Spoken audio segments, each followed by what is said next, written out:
दोस्तों, बंगाल के रिजल्ट के बाद से बंगाल के कई इलाकों में ऐसे सेलिब्रेशन हो रहा है मानो बंगाल को आजादी मिल गई।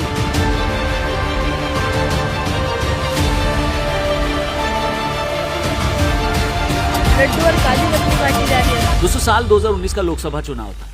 चुनाव के दौरान पश्चिम मेदिनीपुर में चंद्रकोना में ममता बनर्जी का काफिला निकल रहा था। वहां कुछ लोगों ने जय श्री राम के नारे लगाए। ममता बनर्जी ने गाड़ी रुकवाई, बाहर निकली और लोगों को टोकते हुए कहा कि वो अपराधी हैं और बाहर से आए।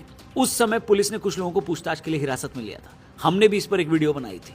अब साल 2026 में उसी बंगाल के अंदर लोग ममता बनर्जी को ट्रोल कर रहे हैं। अब ऐसा क्यों हो रहा है और जनता ऐसे क्यों रिएक्ट कर रही है, क्यों सेलिब्रेट कर रही है, उसके बारे में आइए इस वीडियो में डिटेल में बात करते हैं। शुरू करते हैं। West Bengal has turned the page on the Mamata Banerjee era. The Bharatiya Janata Party has secured the historic mandate in a state which was once considered to be the toughest political frontier. India, West Bengal Chief Minister Mamata Banerjee refuses to resign despite losing the state election. The TMC chief said her party did not lose the polls. She cast doubt over the election results. History scripted in West Bengal. In a stunning political earthquake, the BJP achieved what once seemed nearly impossible. अब दोस्तों, किसी भी राज्य में सरकारें बदलती रहती हैं, लेकिन बंगाल के अंदर ममता बनर्जी के जाने के बाद लोग ऐसे रिएक्ट कर रहे हैं, ऐसे सेलिब्रेट कर रहे हैं। आखिर क्यों? इसके 3 बड़े कारण हैं। पहला कारण है करप्शन और स्कैम।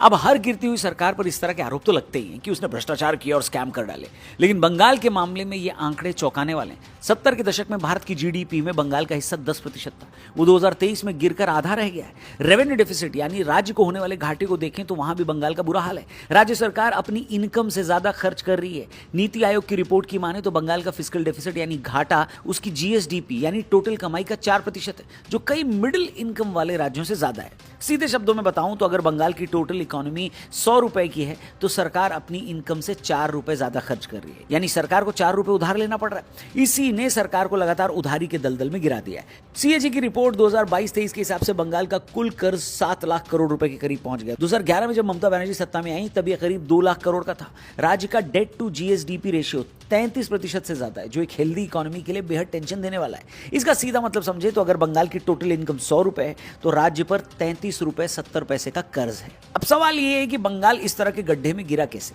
इसका सीधा जवाब है करप्शन और स्कैम्स। इसके कई एग्जांपल्स मिलते हैं। बंगाल को अक्सर भारत की पॉन्जी कैपिटल कहा जाता है, यानी एक ऐसा स्टेट जहां पॉन्जी स्कीम या आसान भाषा में धोखाधड़ी वाली इन्वेस्टमेंट स्कीम्स बड़े पैमाने पर पनपती हैं। 2010 से 14 के बीच बंगाल में शारदा चिटफंड और रोज वैली जैसे दर्जनों पॉन्जी स्कीम सामने आए थे।